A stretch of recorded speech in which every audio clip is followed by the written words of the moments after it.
एक public interest litigation जो मैंने Aurangabad bench of Bombay high court के अंदर फाइल किया था और जिसकी पैरवी मैं खुद कर रहा हूँ।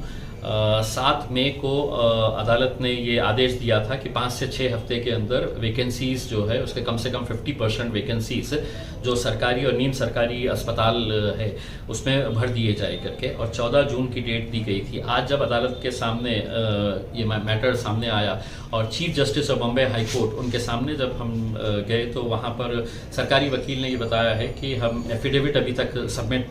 नहीं कर पाए हैं। तो अदालत ने ये मामले को 2 दिन के बाद यानी कि बुधवार के लिए रखा है। हमने इस मैटर के अंदर महानगर पालिका को भी पार्टी बनाने का अनुरोध किया हाईकोर्ट से, और हाईकोर्ट ने उसे एक्सेप्ट किया क्योंकि महानगर पालिका के अंदर भी बहुत सारे तकरीबन 36 के करीब हेल्थ सेंटर्स हैं और वहाँ पर भी डॉक्टर्स की और मेडिकल स्टाफ की वैकेंसीज है, तो वो एक्सेप्ट किया गया है। हियरिंग के दौरान सरकारी वकील ने ये कहा कि हमारे क्लास 3 और क्लास 4 के जो एम्प्लॉयज़ हैं उनको भरने की प्रक्रिया शुरू है और अगले 8-10 दिनों के अंदर जो एजेंसी के जरिए भरा जाएगा उसका फाइनल किया जाएगा। मैंने अदालत को ये बताया है कि 28 मार्च 2020 को यानी कि पिछले साल तकरीबन 15 महीने पहले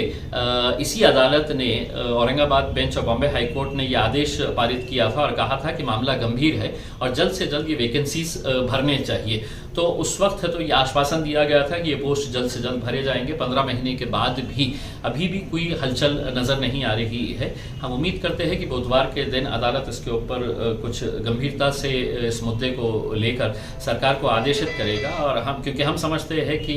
सरकार की अभी भी जो मंशा है वो एक बहुत ही कैजुअल तरीके से और बहुत ही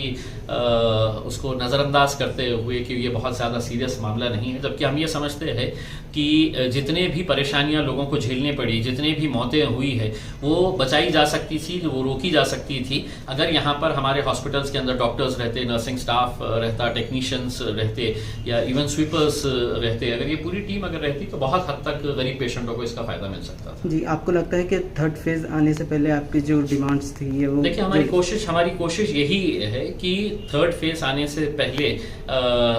अगर खुदा न करे आता है तो कैसी सिचुएशन रहेगी, क्या हालत रहेगा, क्योंकि दूसरी फेज के बाद किसी को ये मालूम नहीं था कि म्यूकोरमाइकोसिस नाम की एक बीमारी आएगी और जिसका इलाज डेंटिस्ट के जरिए किया जाएगा। तो हमने अदालत से ये भी कहा है कि इस पिटीशन के अंदर हम गवर्नमेंट डेंटल कॉलेज को भी इंक्लूड करना चाहते हैं क्योंकि वहाँ पर भी वैकेंसीज हैं। तो अदालत ने ये कहा है कि एक ऑलरेडी क्रिमिनल पिटीशन इसी बेंच के अंदर चल रही है हाई कोर्ट के अंदर, तो आप उसके अंदर जाके है तो अपने जो मुद्दे है डेंटल कॉलेज से रिलेटेड और अलग अलग जो इश्यूज है आप उस क्रिमिनल पिटीशन के अंदर आप शामिल हो सकते हैं। तो हम यकीनन उस पिटीशन के अंदर शामिल होकर अदालत को ये बताएंगे कि दूसरी जगह के ऊपर और ख़ासतौर से घाटी के अंदर जो मुद्दे हैं उसको उजागर करेंगे।